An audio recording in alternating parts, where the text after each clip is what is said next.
네, 우리 한 절씩 교독하고요. 6절 함께 읽도록 하겠습니다. 제가 먼저 읽겠습니다. 어떤 병자가 있으니 이는 마리아와 그 자매 마르다의 마을 베다니에 사는 나사로라.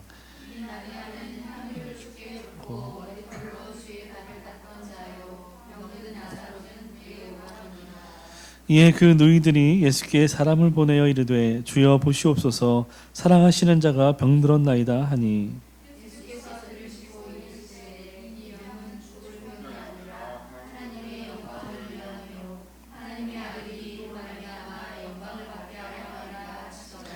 예수께서 본래 마르다와 그 동생과 나사로를 사랑하시더니 나사로가 병들었다 함을 들으시고 그 계시던 곳에 이틀을 더 유하시고.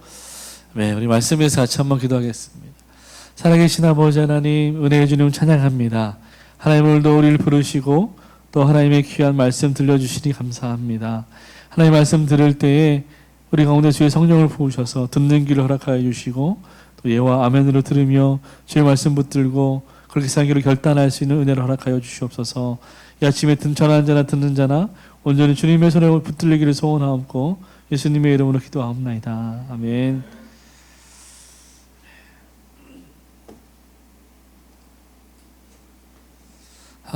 오늘부터 이제 요한복음 11장의 말씀 함께 나누게 되는데요. 하나님의 영광을 위함이라 라는 제목으로 좀 말씀을 나누기 원합니다. 여러분, 예수님은 유대인들과 논쟁하신 후에 그 예루살렘을 떠나셔서 요단강 건너편에 가십니다. 이 요단강 건너편은 요한이 세례를 베풀던 곳이었습니다. 예수님에게는 아주 의미 있는 곳이고 친숙한 곳이었죠. 요단 그 건너편에 가셔서 예수님이 그곳에 머무실 때 많은 사람들이 예수님을 쫓아왔어요. 그래서 그곳에서 예수님과 이야기하며 예수님의 이야기를 들으며 그 예수님을 믿게 되었다라고 성경은 이야기하고 있습니다. 요한복음 계속해서 그 기록되는 패턴이 있는데요. 예수님이 어떤 기적이나 어떤 말씀을 선포하실 때 그것을 듣는 사람들의 두 가지 반응이 일어나요. 한 부류는 예수님과 갈등합니다. 근데 한 부류는 예수님을 믿고 따르기로 결정하는 것을 보게 됩니다. 요한복음 10장도 마찬가지였어요.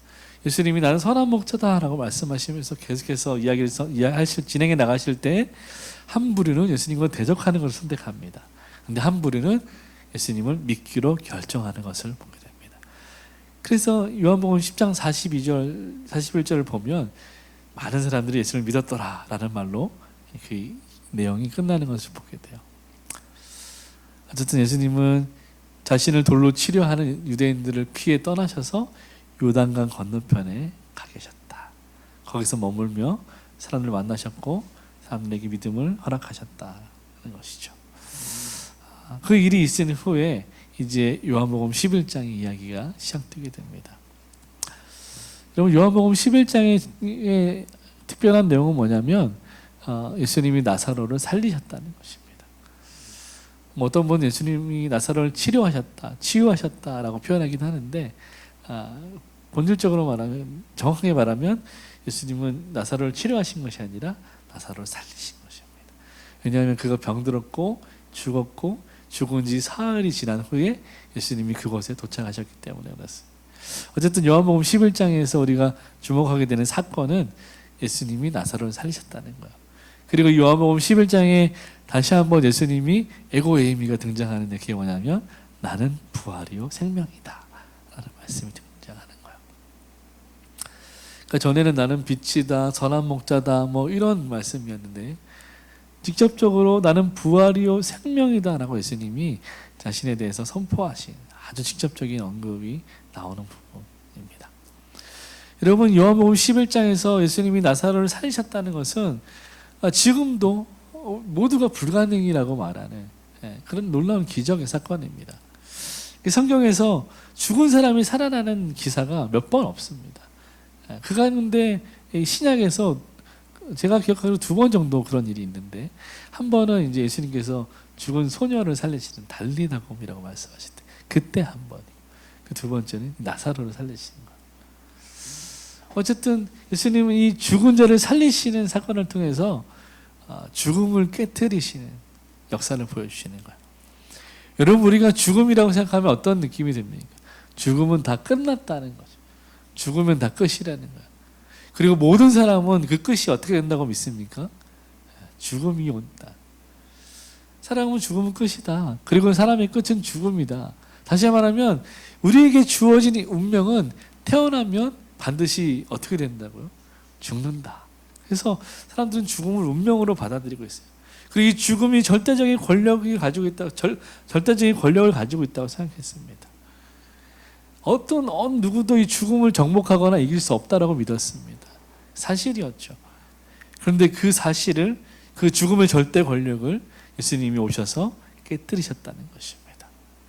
그래서 요한복음 11장에 이 나사로를 살리신 사건은 죽음의 권세를 깨뜨리시고 영원한 생명을 주신 예수님을 보여주는 사건입니다. 그리고 예수님이 어떤 분인지 보여주는 사건이죠. 더 놀라운 것은 이 사건이 하나님이 예수님을 통해서 죽음이라는 것이 인간의 이 근본적인 궁극적인 운명이 아니라 인간의 진짜 운명은 생명과 영원한 삶이라고 선포하시는 것입니다. 너는 지금까지 죽음이 끝이라고 믿고 살았지만 그렇지 않다. 나와 함께하면 죽음이 끝이 아니라 생명, 영원한 삶이 있다라고 주님이 말씀하시는 것입니다. 그것을 말씀하시고 말씀하시므로 끝나는 것이 아니라 증명하시는 일이 바로 요한복음 11장의 사건입니다. 우리 1절과 2절을 같이 한번 다시 읽어보겠습니다. 어떤 병자가 있으니 이는 마리아와 그 자매 마르다의 마을 베다니에 사는 나사로라. 이 마리아는 향유를 주께 붓고 머리털로 주의 발을 닦던 자요 병든 나사로는 그의 오라버니라. 아멘. 여러분, 요한이 이제 새로운 이야기를 시작하면서 새로운 시간과 공간과 등장인물들을 이제 쭉 나열합니다. 이 요한복음 11장의 이야기에서 중요한 핵심 인물은 예수님 당연히 들어가겠죠. 그리고 마리아, 마르다, 죽은 나사로입니다. 그리고 그 배경이 중요한데요. 이 배경이 베다니라는 마을이었습니다. 베다니라는 동네에 예수님과 마리아와 마르다와 그리고 죽은 나사로, 그리고 이 나사로의 장례식에 참석하기 위해 모였던 많은 유대인들, 그 가운데 핵심 인물은 예수님과 마리아, 마르다와 나사로였다는 것이죠. 이 핵심 인물들을 통해서 이 베다니의 사건을 예수님이 진행해 나가시는 거예요. 여러분, 이 역사가 있잖아요. 우리가 살아가는 세상에 역사가 있어요. 그 역사의 주인공은 누구시냐면 바로 하나님이시죠. 그래서 그 역사라는 말을 영어로 히스토리라고 하잖아요. 그래서 어떤 분이 이걸 조금 바꿔서 히스 스토리라고 말하시는 거예요. 그래서 역사는 그의 이야기다. 네. 그가 누구냐면 바로 예수님이다 라고 말씀하시는 거예요. 이게 성경적인 관점이죠. 이 역사가 흘러가는 것은 하나님의 역사가 흘러간다라고 말하는 거죠. 그래서 하나님이 주관하시고 다스리시는 이 역사 가운데 그럼 우리는 왜 살아가고 있는가? 우리 한 사람 한 사람에게 하나님이 맡겨주신 역할들이 있다는 거예요. 영어로 따지면 배역들이 있다는 거예요. 어떤 에피소드에서는 여러분이 주인공일 수 있어요. 전체적인 주인공은 예수님, 하나님이시지만 어떤 일에 있어서, 어떤 이야기에 있어서는 내가 주인공일 때도 있고 내 옆에 친구가 주인공일 때도 있는 거죠. 그러나 우리는 근본적으로 주연이 아니라 조연인 거죠. 여러분, 영화에 맛을 내는 것은 주연이 아니라 연기를 잘하는 조연이죠. 하나님이 그 역할을 여러분에게 맡기신 거야. 여러분이 소금처럼 맛깔나는 연기를 할 때 하나님 영광 받으시는 거야. 그 영화가 흥행하는 것이죠. 오늘 나사로의 이야기가 그런 이야기입니다. 특별히 우리가 좀 주목해야 되는 것은 뭐냐면 이 등장인물 가운데 마리아에게 주목하는 것을 보게 돼요. 2절 말씀을 다시 보면 특별히 마르다도 있고 마리아도 있고 나사로도 있잖아요. 그런데 꼭 성경은 찝어서 마리아라고 얘기합니다. 여러분, 마리아는 그 막내거든요, 사실. 나사로가 가장 오빠고 마르다가 중간이고 마리아가 막내예요. 예수님이 마르다와 마리아의 집에 오셨을 때 마리아는 일도 안 하고 예수님 발 앞에 앉아만 있던 사람이었어요. 그래서 마르다가 열받아가지고 예수님께 뭐라고 했는데, 그런 마리아. 근데 특별히 성경은 오늘 마르다도 아니고 병들어서 누워있는, 어쩌면 그 사람이 주인공일지도 모르는 나사로도 아니고 마리아에게 주목하고 있다는 것을 우리는 잘 봐야 돼요. 특별히 이 마리아를 수식하고 있죠. 2절에 보면 이 마리아는 향유를 주께 붓고 머리털로 주의 발을 닦던 자요. 병든 나사로는 그의 오라비더라. 여러분, 마리아가 어떤 사람이라고 말합니까? 향유를 예수님의 발에 부었던 사람이라고 말해요. 그리고 자기의 머리로 주님의 발을 닦았던 사람이라고 말합니다. 과거형으로 말하고 있잖아요. 근데 놀라운 건 뭐냐면 마리아가 이 일을 하는 행동은 어디에 나오냐면 요한복음 12장에 나옵니다. 그러니까 11장에 이야기하면서 마치 마리아가 이미 이 일을 한 것처럼 얘기해요. 근데 정작 마리아가 그 일을 하는 것은 언제 기록되냐면 이 일이 다 끝나고 12장에 기록된 거예요. 그러니까 뭔가 시간적으로 안 맞는 거예요.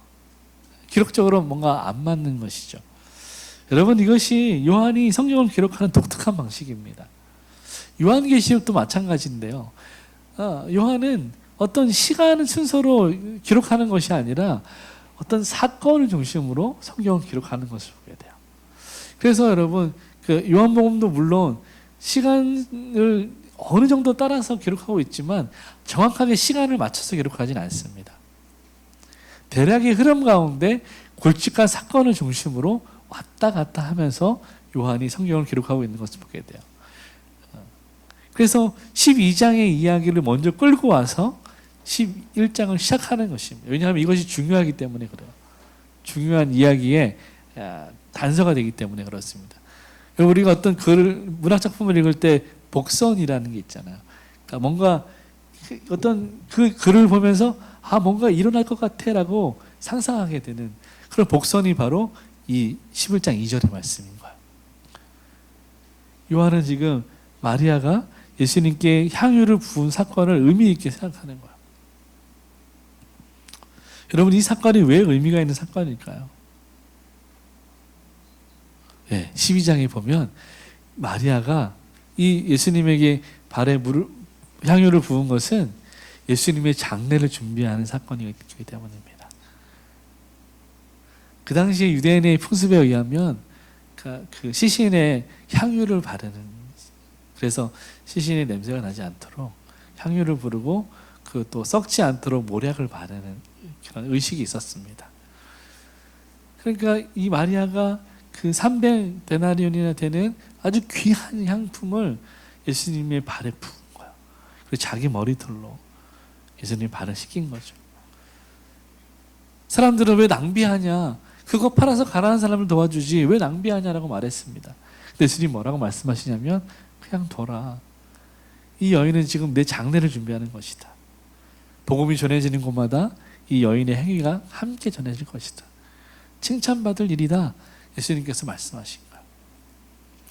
여러분, 그래서 다시 11장으로 돌아오면 예수님이 이 마리아를 칭찬하신 그 행위, 다시 말하면 향유로 예수님의 발을 부은 그 행위는 예수님의 죽음을 의미하는 거예요. 예수님의 죽음과 나사로의 죽음을 연결시키는 사건이 11장 2절에 요한이 특별히 의미를 두고 기록한 것입니다. 11장의 나사로의 사건이 결국 의미하는 것이 무엇이냐면 예수님의 죽음이었다는 것입니다. 다시 말하면 예수님을 죽음으로 이끌어가는 결정적인 사건이 나사로의 죽음 사건이었다는 것이요.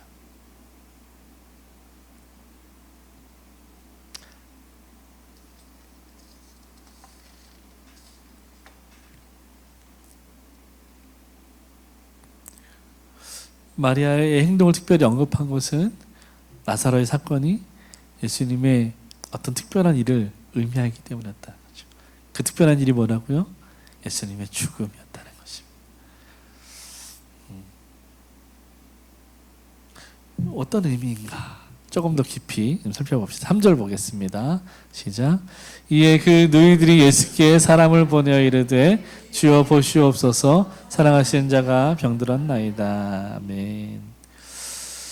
여러분 지금 이 일이 일어나는 곳은 베다니라는 곳이었습니다. 이 베다니는 예루살렘 남동쪽 한 3km 정도 떨어 있는 거죠. 여러분 3km면 여기서 저희 집 정도 되나요? 2, 3km 되죠. 그렇게 멀지 않아요. 걸어서도 갈 수 있는 길인 거예요. 가까워요. 아주 작은 마을이었습니다. 그리고 문자적으로 이 베단이라는 말의 뜻은 가난한 이들의 집, 고통받는 이들의 집 그런 뜻입니다. 베들레헴은 어떤 뜻이죠? 베들레헴은 떡집이라는 뜻입니다. 떡집. 그래서 뭔가 풍요로움 그런 의미인데 반대죠. 여기는 베다니는 가난하고 고통받는 이들의 집이란 뜻입니다. 근데 실제로 이 역사학자들이 보니까 이 베다니에 가난한 사람들과 병든 사람들을 돕기 위해서 의료 보호소가 있었다고 해요. 우리로 하면 뭐 옛날에 해민원 같은 데죠. 해민원 맞나요? 네. 해민서, 네. 광영원하고 헷갈렸네. 해민서. 네. 그런 게 있었던 도시가 바로 베다니. 작은 마을이었다고 해요. 이 가난하고 병든 자들의 마을에 병든 나사로와 또 그를 돌보고 있는 두 누이 마르다와 마리아가 있었다는 것입니다. 그 두 누이들은 병든 오라비를 고쳐줄 여러 방도를 찾아봤지만 해결되지 않았어요. 이 나사로는 점점 더 죽음에 가까워져 가고 있었습니다. 그래서 이들은 두 자매는 긴급하게 예수님께 사람을 보내서 소식을 전하죠. 주여 보시옵소서 사랑하시는 자가 병들었나이다. 여러분 성경 전반적으로 보았을 때 이 세 남매와 예수님은 굉장히 친밀한 사이였습니다. 그러니까 지금 이 두 자매가 보낸 편지 내용들도 보면 사랑하시는 자가 병들었습니다 라고 말하지 않습니까? 굉장히 서로가 친밀한 관계였고 예수님이 나사로를 아주 사랑하시는 친구로 여기고 계셨다는 것입니다. 여러분 우리가 사랑하는 친구가 죽을 병에 걸렸다라고 연락을 받았을 때 어떻게 반응하겠습니까? 다급한 마음, 안타까운 마음 들죠. 당장 가지 못하더라도 뭔가 액션을 취하고 우리는 뭐 전화기도 있고 카톡도 있으니까 얼마든지 빨리 연락하고 뭔가 액션을 취할 거예요. 그렇게 생각했을 것입니다. 이들도 뭔가 이 소식을 들었을 때 예수님이 우리를 사랑하시기 때문에 빨리 오셔서 뭔가 해 주실 것이라고 기대하는 마음을 가지고 예수님께 사람을 보냈던 것이죠. 소식을 전했던 것입니다. 그런데 본문을 자세히 보면 여러분 좀 이상한 것을 발견하게 되는데요. 보통 우리가 아주 예를 들어서 난치병에 걸렸다고 할 때 이 병을 치료할 수 있는 사람을 어떤 소식을 들었어요. 그럼 어떻게 하겠습니까? 편지를 보내서 나를 고쳐주십시오라고 말하겠죠. 근데 지금 마리아와 마르다가 보낸 편지의 내용은 어떻습니까? 그런 언급이 없어요. 그러니까 직접적으로 예수님 와서 도와주세요, 고쳐주세요 이런 말이 없습니다. 그냥 보십시오, 사랑하시는 자가 병들었습니다. 이게 다였어요. 그럼 왜 그랬을까요? 마리아와 마르다가 너무 소심해서 돌려서 말한 걸까요? 이렇게 말해도 알아들으셔야지. 마치 여자분들의 언어를 남자들이 알아서 이해하듯이.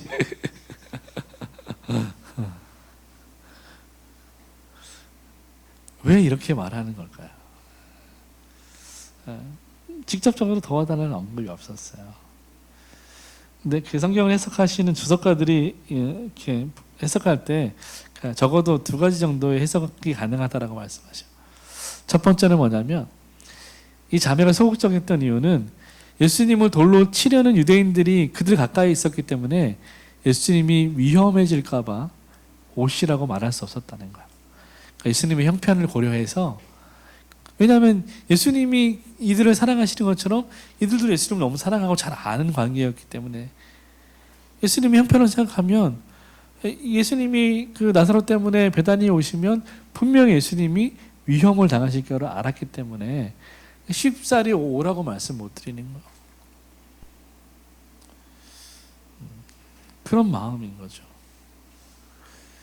저희가 중국에 있을 때 가족들이 너무 아픈데 우리한테는 연락 안 하시는 거예요. 걱정할까 봐. 뭐 연락하셔도 우리가 당장 들어갈 수도 없지만 그런 마음인 거예요. 굳이 멀리서 고생하는데 몰라도 되는데 그런 마음. 한편으로는 예수님만 오시면 분명히 나올 수 있겠는데 라는 마음이 있지만 그럼에도 불구하고 이들은 예수님의 형편을 생각해서 쉽사리 오라 말씀하지 못하는 것을 보게 되죠. 너무 예의를 차린. 여러분, 우리도 우리가 하나님 앞에 이런 태도를 가지는 사람들이 있습니다. 하나님께 너무 예의를 차려. 그래서 어떤 거는 하나님 앞에 이런 거 기도하는 건 너무 실례인 것 같아 라고 하면서 기도를 안 하시는 분들이 있습니다. 그게 더 실례죠. 두 번째 자매가 소극적인 이유는 뭐냐면 그런 일이 있었어요. 어떤 백부장이 길을 가다가 예수님 막 따라와서 그렇게 얘기해요. 예수님, 제 하인이 병들었는데 예수님 말씀만 하시면 내 항이 낫겠습니다. 예수님이 그 믿음을 너무 귀하게 여기셨어요. 그래서 야, 이스라엘에 이만한 믿음이 없다 라고 칭찬하시면서 네가 가라, 네 하인이 나았다 라고 말씀하십니다. 그래서 정말로 백부장이 집으로 돌아갔는데 가는 길에 또 다른 하인이 막 뛰어와서 이 백부장을 만났어요. 그러면서 말하는 거야. 주인님, 그 병들었던 하인이 나았습니다. 언제 나았냐? 언제 나았습니다. 이 백부장이 시간을 계산해 보니까 예수님이 자기에게 말씀하실 그때 이 하인이 나은 거예요. 마르다와 마리아도 이 일을 알고 있었습니다. 그러니까 이 백부장 때처럼 우리가 소식을 전했으니까 예수님이 이 일을 생각하시는 것만으로도, 말씀하시는 것만으로도 자기 오라버니가 나을 수 있다라고 믿었던 것입니다. 앞의 입장과 좀 다르지요. 앞의 입장에 너무 예의를 차려서 믿음이 없었다면, 두 번째는 아주 믿음이 좋아서 말씀만 하시면 하나님이 치유해 주실 것이다 라는 믿음으로 이렇게 소극적인 대응을 했던 것이죠. 또 한 가지 마리아와 마르다의 의도는 뭐였냐면, 생각은 뭐였냐면, 예수님이 그래도 다른 사람도 아니고 나사로인데, 다른 사람도 아니고 사랑하시는 사람인데 절대로 모른 척 하실 분이 아니다. 그런 거 있잖아요. 내가 너무 다급할 때, 정말 급하게 돌이 필요할 때 모든 사람은 다 안 도와줘도 이 사람만은 나를 도와줄 것이다. 여러분, 그런 사람 있으십니까? 저도 언뜻 떠올려 보니까 아내밖에 생각 안 나더라고요. 그래도 아내는 도와주겠지. 그래서 제가 나 돈 보내줘, 그럼 보내줘요. 마이너스에서 막 보내줘요. 그런 사람이 있지 않습니까? 우리 기쁨이가 갑자기 집에 가야 되는데 교통카드가 땡 0이 된 그때 누구한테 전화? 그때 떠오른 사람. 그런 사람이 예수님이었던 거야. 그러니까 도와주겠지. 사랑하시는 자가 병들었나이다. 그런 의미가 담겨 있는 거예요. 그러니까 이 의도 안에는, 이 생각 안에는 하나님에 향한 참 좋은 믿음이 있지만 한편으로는 당연히 여기는 것이 있는 것입니다. 하나님이니까, 사랑하시니까 당연히 해주시겠지라는 마음이 있는 거예요. 예수님 어떻게 대답하셨는지 봅시다. 4절 말씀 읽겠습니다. 시작.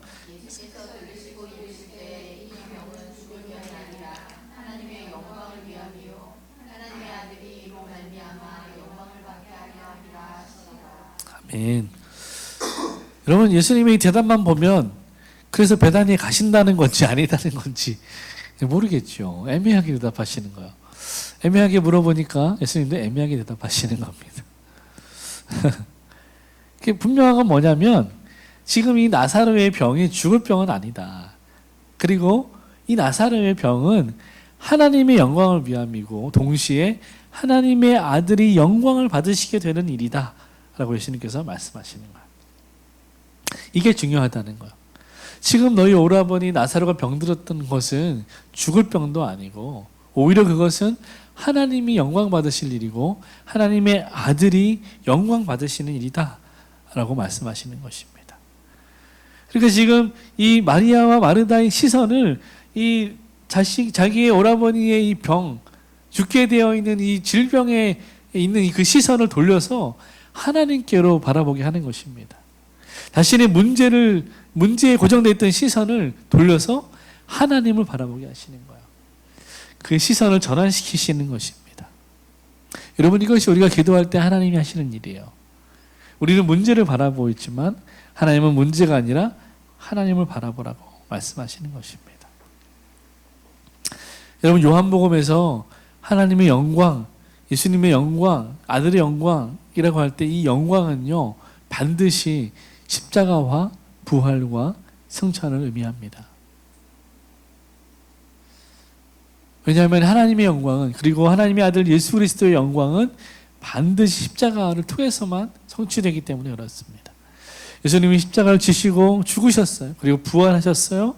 그리고 승천하셔서 하나님 보좌 우편에 앉으십니다. 바로 그때 하나님 영광 받으시고 하나님 아들 예수 그리스도께서 영광 받으시는 것입니다. 그래서 요한복음에서 하나님의 영광, 예수님의 영광이라는 말이 나오면 우리는 반드시 생각해야 돼요. 십자가, 부활, 승천. 이렇게 엮여서 한 묶음으로 생각해야 되는 것입니다. 그러니까 나사로의 죽음은 결국 예수님의 십자가 죽음과 부활과 승천을 의미한다는 것입니다. 그래서 연결해서 우리가 생각해야 된다는 것입니다. 예수께서 이 나사로의 치유 사건을 통해서 예수님이 십자가에서 죽으시고 그 죽음으로 이끄는 사건이 나사로의 치유 사건이었고, 이 죽음을 지나서 3일 만에 부활하시고 결국 승천하셔서 하나님 보좌 우편에 앉으심으로 영광을 얻게 되는 일의 그 시작이 바로 나사로의 죽음식 사건이었다 라고 성경이 지금 우리에게 이 일의 의도를 가르쳐주고 있는 것입니다. 이것이 하나님의 큰 그림이었어요. 여러분, 그런데 중요한 것은 뭐냐면 하나님이 이와 같이 놀라운 계획과 큰 그림을 가지고 계셨습니다. 그러나 문제는 뭐예요? 우리는 그 계획이 얼마나 크고 놀라운지 모른다는 것입니다. 마리아와 마르다도 하나님의 그 계획이 뭔지 몰랐어요. 그러니까 예수님이 이렇게 대답하실 때 못 알아듣는 것입니다. 여러분, 우리가 성경을 읽을 때 답답한 것이 그렇지 않습니까? 이게 무슨 이야기인지 잘 이해가 안 가는 거죠. 근데 우리만 그런 게 아니라 예수님 당시의 사람들도, 마리아와 마르다도 예수님이 무슨 말씀하시는지 잘 이해 못했다는 것입니다. 여러분, 하나님은 놀라운 계획을 가지고 계세요. 여러분, 한 사람을 향한 놀라운 계획을 가지고 계십니다.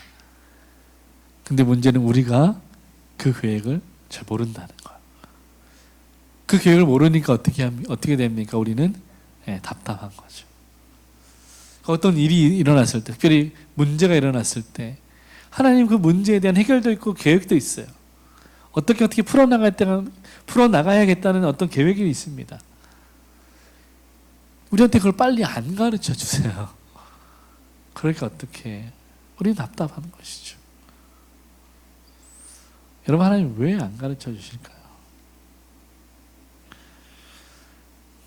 제가 중국에 살 때 정말 답답했던 것은 중국 택시인데요. 여러분, 처음 가는 곳에, 내가 모르는 곳에 가서 공항에 내려서 숙소까지 택시를 타고 간다고 생각해 보십시오. 대부분의 한국 사람들은 어떤 생각하냐면 이 기사가 똑바로 가고 있는가. 분명히 내가 이렇게 말은 안 통하지만 그 지도 보여줬는데 뭔가 돌아가는 것 같고 뭔가 이 길이 아닌 것 같고 계속 미터기를 보게 되고, 요즘은 이제 핸드폰이 있으니까 구글맵 켜가지고 보면서 가잖아요. 계속 이 기사가 제대로 가고 있나. 그래서 구글맵과 다른 데로 가면 왜 일로 가는지 계속 말을 못하고 째려보고 그래서 말 안 통할 때는 이렇게 지도 보면서 왜 일로 안 가냐고 막 이렇게 내가 길 안다고 이렇게 나만 따라오라고. 여러분 그럴 때는 답답하잖아요.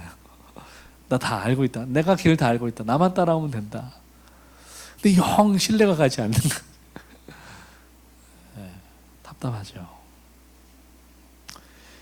제가 아내랑 이렇게 여행할 때도 저는 잘 안 물어봐요 길을. 그래서 고집스럽게 제 길을 갑니다. 근데 계속 헤매요. 그럼 아내는 그냥 물어봐라. 물어보고 가자. 근데 나 알아. 내가 알아. 나만 따라와. 이렇게 해서 근데 계속 헤매요. 계속 헤맵니다. 그럴 때 얼마나 답답합니까? 하나님이 우리에게 침묵하실 때 하나님은 계획이 있으신데 우리에게 그 계획을 빨리 알려주시지 않을 때 답답한 거죠.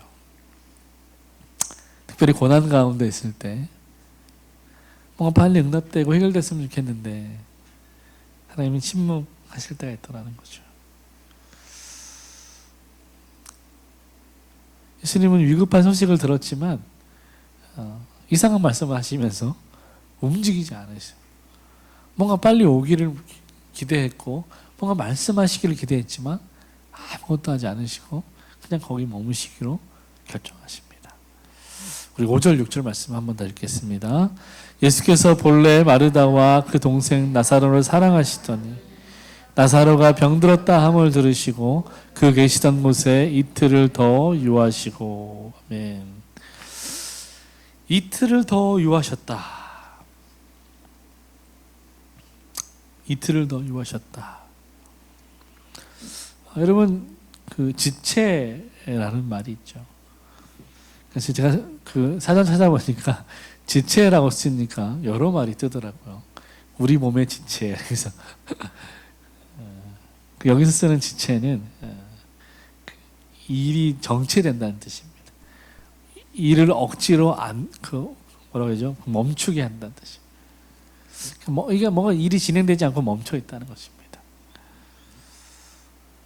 왜 우리가 그 공장에서 막 컨베이어가 돌아가야 되는데 딱 멈춰버려요. 그럼 내가 아무리 일을 열심히 해도 다음 공정으로 넘어가지 않는 거죠. 그 지체라고 하는 거야. 지금 예수님이 지체하고 계시는 거야. 빨리 일이 급한데 빨리 진행되어야 하는데 오히려 예수님은 반대로 행동하고 계신 거야. 하나님 침묵하시는 거죠. 여러분 하나님께서 지체하시는 이유는 성경에 보면 두 가지입니다. 특별히 오늘 본문을 통해서 예수님이 왜 지체하시는가라고 살펴볼 때 우리는 적어도 두 가지 이유를 살펴보게 돼요. 하나는 사랑하시기 때문이고요. 또 두 번째는 하나님의 뜻에 순종하시기 위해 예수님이 지체하셨다는 것입니다.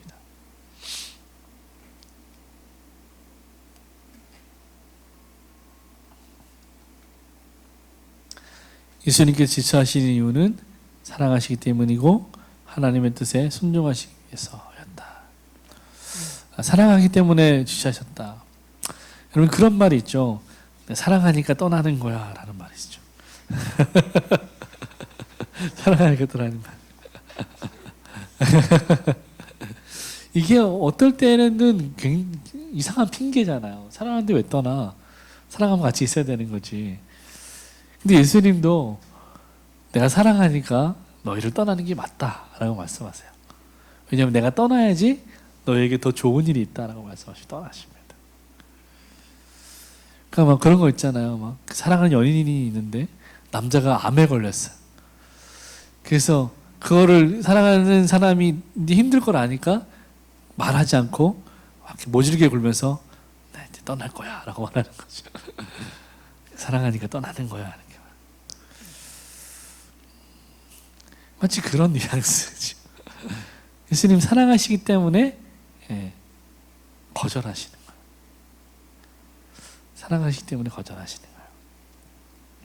여기 요한이 사랑하셨다라는 단어를 쓰는데요. 이 말을 헬라어로 보니까 미완료 동사 시제를 쓰는 거예요. 헬라어는 영어처럼 시제가 복잡한데요. 미완료 시제를 쓰고 있어요.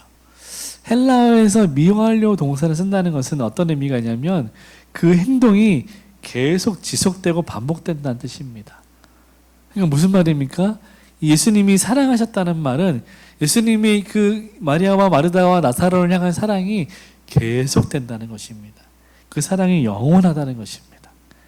반복된다는 것입니다. 그러니까 지금 예수님이 거절하시고 이틀을 더 거하시면서 그들의 초청에 거절하시는 것이 사랑하시기 때문이라고 말씀하고 있는 것입니다. 예수님이 사랑하시기 때문에 흔들리지 않고 변함없이 사랑하시기 때문에 영원히 사랑하시기 때문에 그들을 만날 때를 정하시고 기다리게 하시고 있다는 것입니다.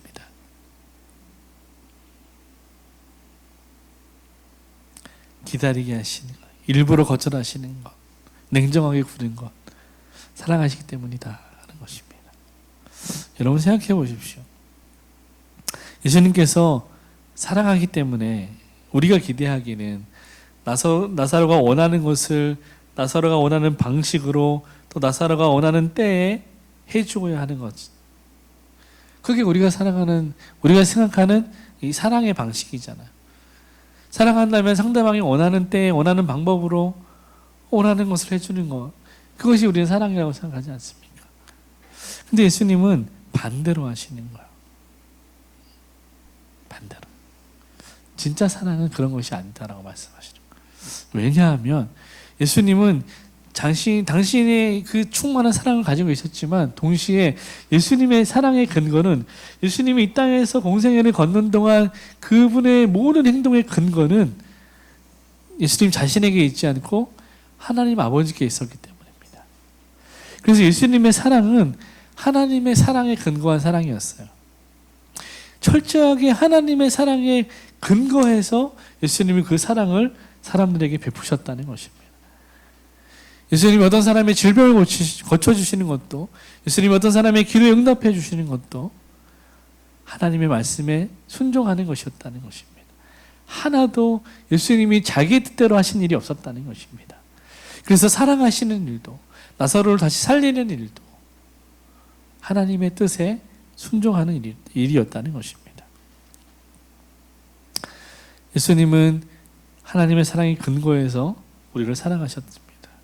그래서 그 사랑의 근거에서 사랑하시기 때문에 우리가 원하는 방식이 아니라 하나님이 원하시는 하나님이 우리를 보시기에 가장 합당한 방식으로 역사하시는 것입니다. 사랑하기 때문에 가장 합당한 방법으로 사랑하시는 것을 보여주시는 것입니다. 오늘 예수님께서 이 세 자매에게 일하시는 방법을 보면 거절하시고 기다리시는 것이 그들을 향한 가장 합당한 사랑의 방식이었다는 것입니다.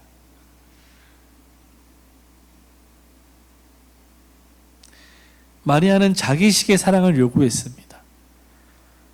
그러나 예수님은 그 사랑을 거절하시면서 그 상황 가운데서 하나님의 뜻을 먼저 구하셨어요. 왜냐하면 그것이 그들을 가장 합당한 방식으로 사랑하는 방법이었기 때문에 그렇습니다. 여러분, 여기서 우리는 놀라운 진리를 발견할 수 있습니다. 우리가 기도할 때 예수님은 하나님의 뜻을 구하신다는 것입니다. 우리가 기대하기는 우리가 기도하면 하나님은 응답하신다고 기대하죠. 그러나 이건 큰 전제입니다. 큰 전제는 우리가 기도하면 하나님 응답하세요. 근데 더 중요한 건 뭐냐면 내 뜻대로 응답하시는 것이 아니라 하나님의 뜻대로 응답하신다는 것입니다. 그러셨네요. 네. 하나님의 뜻대로 하나님의 방법대로 응답하신다는 거예요. 여러분, 이것이 오늘 우리가 나사로의 사건에서 배워야 하는 진리입니다. 여러분, 이 믿음을 가져야 하는 것이죠. 예수님은 마리아가 기도할 때, 요청할 때 너무 간절한 요청이었지만 그럼에도 불구하고 두 눈을 질끈 감고 그의 뜻을 따르지 않고 하나님의 뜻을 따르시는 것을 보게 됩니다. 인정에 이끌리지 않았다는 것입니다. 왜냐하면 그것이 가장 합당하게 우리를 사랑하시는 방법이었기 때문에 그렇다는 것입니다.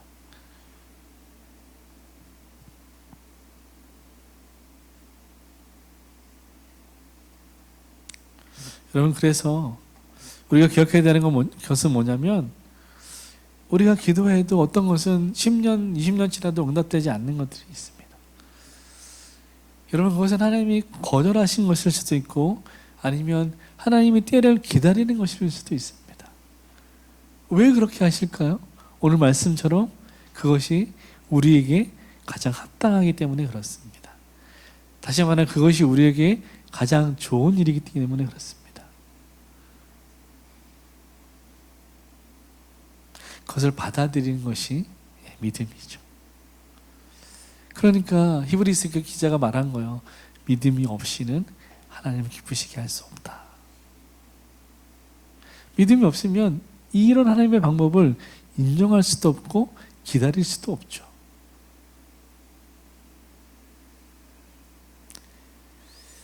두 번째, 예수님이 이렇게까지 하시는 이유는 뭐냐면 하나님의 뜻에 순종하기 위해서입니다. 앞의 맥락과 연결되는 것이죠. 예수님은 사람의 뜻대로 움직이지 않고 하나님의 뜻을 따라 움직이시는 분이었다는 것입니다. 여러분, 예수님이 이와 같은 모습을 왜 보여주시냐면 이것이 그리스도인으로서 우리가 살아가야 될 삶의 자세이기 때문에 그렇습니다. 하나님이 우리를 부르셔서 구원하셨다면, 우리가 그리스도인이라면 우리는 우리의 뜻이나 사람의 뜻대로 움직이는 사람들이 아니라 하나님의 뜻대로 움직이는 사람들이라는 것입니다. 예수님은 이 모범을 우리에게 지금 보여주시는 거예요. 그래서 예수님이 지체하시는 이유는 하나님의 뜻을 기다리는 시간이었다는 것입니다. 예수님의 지체는 하나님의 뜻을 기다리는 시간이에요. 복음서에 보면, 성경에 보면 하나님은 많은 때에 사람들의 요구를 거절하시는 것을 보게 됩니다. 그리고 때로는 기다리게 하시는 것을 보게 돼요. 이런 거절과 기다리심은, 지체하심은 하나님의 뜻을 이루고 하나님의 뜻을 기다리는 시간이었다는 것입니다. 예수님의 지체하심은 하나님의 뜻을 기다리는 시간이에요.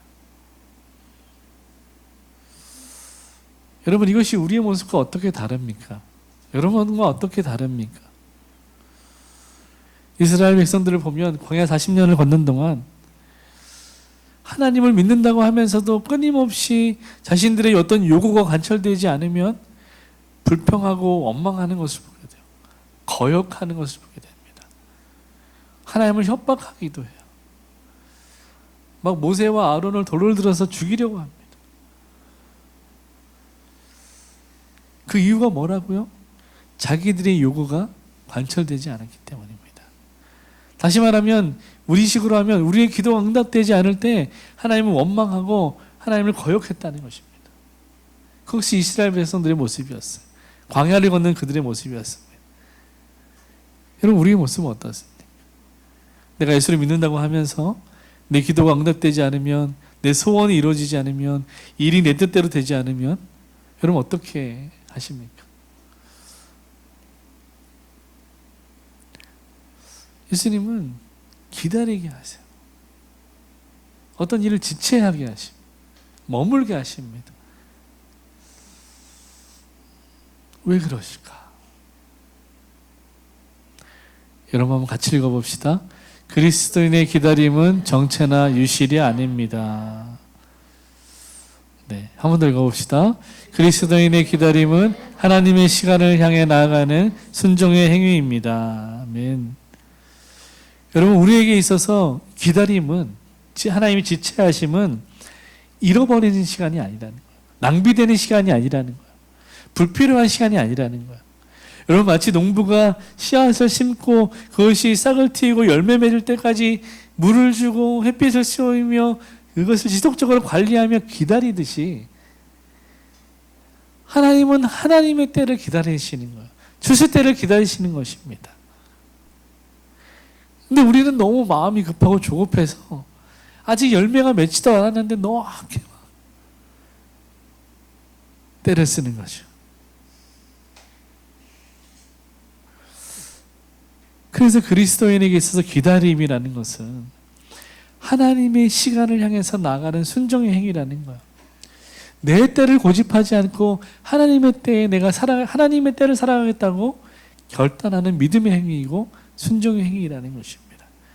그래서 이렇게 할 수 있는 사람은 하나님은 하나님의 때에 하나님의 방법으로 역사하신다는 것을 믿는 사람들입니다.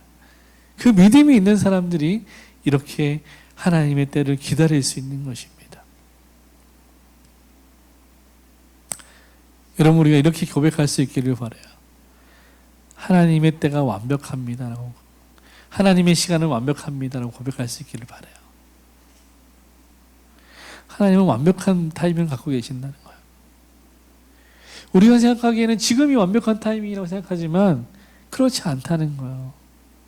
하나님이 보시기에 완벽한 타이밍이 진짜 우리에게도 완벽한 타이밍인 것입니다.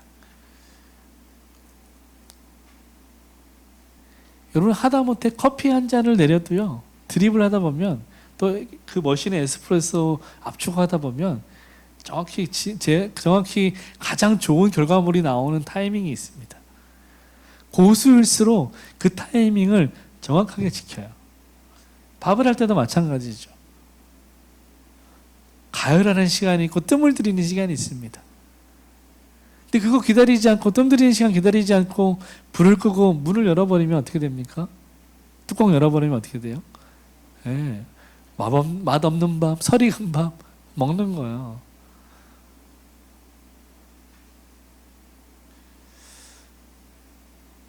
여러분, 그런데 우리는 알면서도 너무나 어리석게 설익은 밥을 선택할 때가 있더라는 거죠.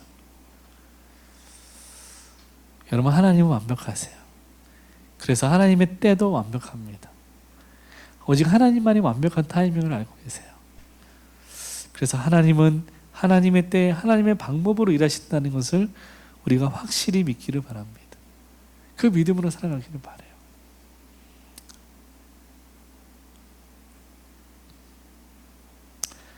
여러분, 우리의 때와 방법이 아니라 하나님의 때와 방법으로 하늘의 뜻이 이 땅 위에 이루어질 때 하나님의 사랑을 가장 풍성하게 우리가 경험할 수 있는 것입니다.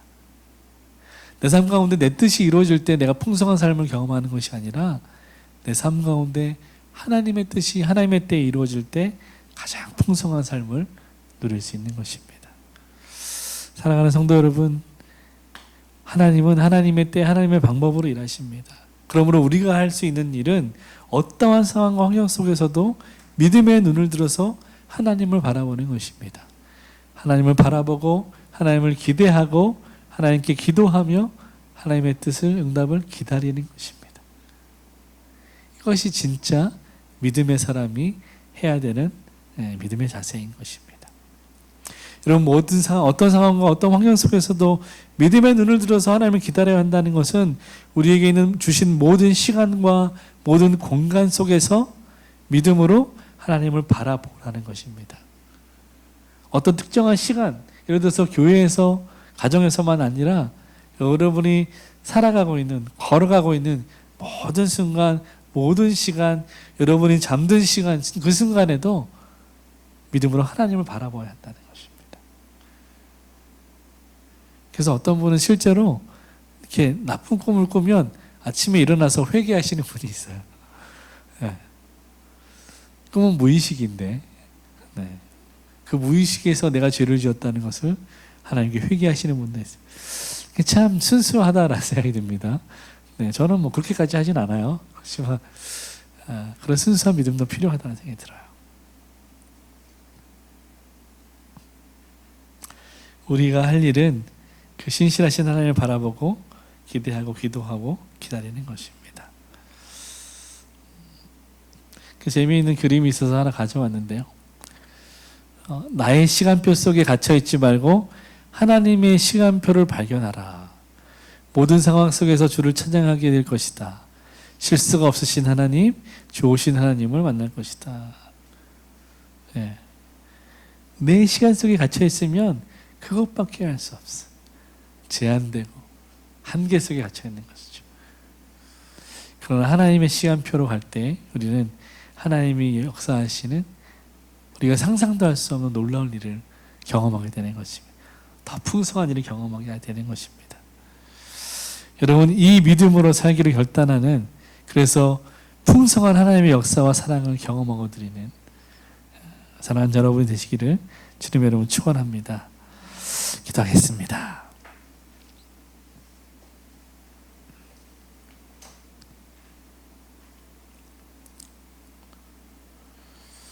기도합시다. 선하신 아버지 하나님, 주께서 우리의 선한 목자 되어 주셔서 우리를 풍성하게 하시며 더욱 풍성한 대로 인도하심을 고백하며 감사하며 찬양합니다. 하나님, 우리의 인생이 내 것이 아니라 하나님의 손에 붙들린 인생임을 다시 한번 고백합니다.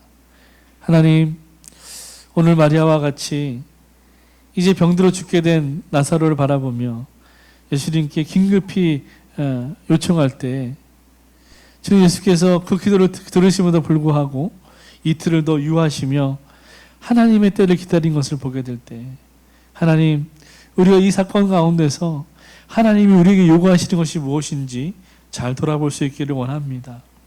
하나님, 우리도 마리아처럼 급한 마음에, 또 아버지 하나님 어려운 마음에 하나님께 구하고 기도하는 것들이 있습니다.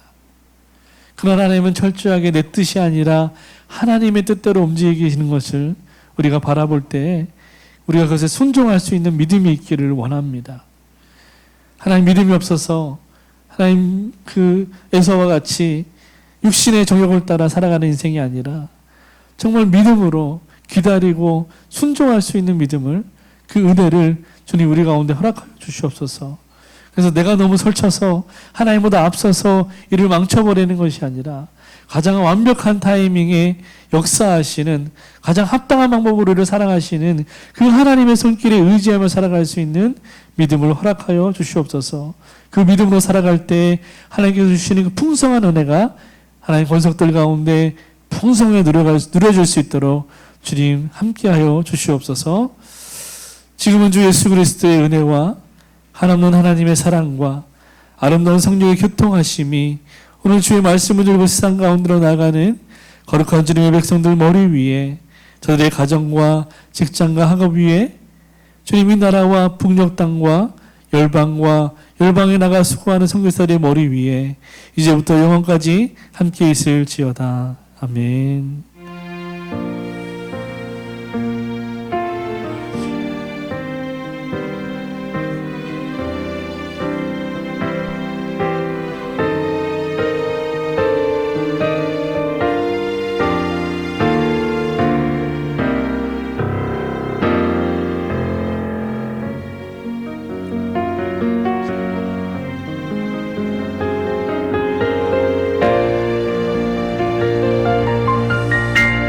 하나님께 감사의 박수 한번 드립시다. 네, 찬양합니다.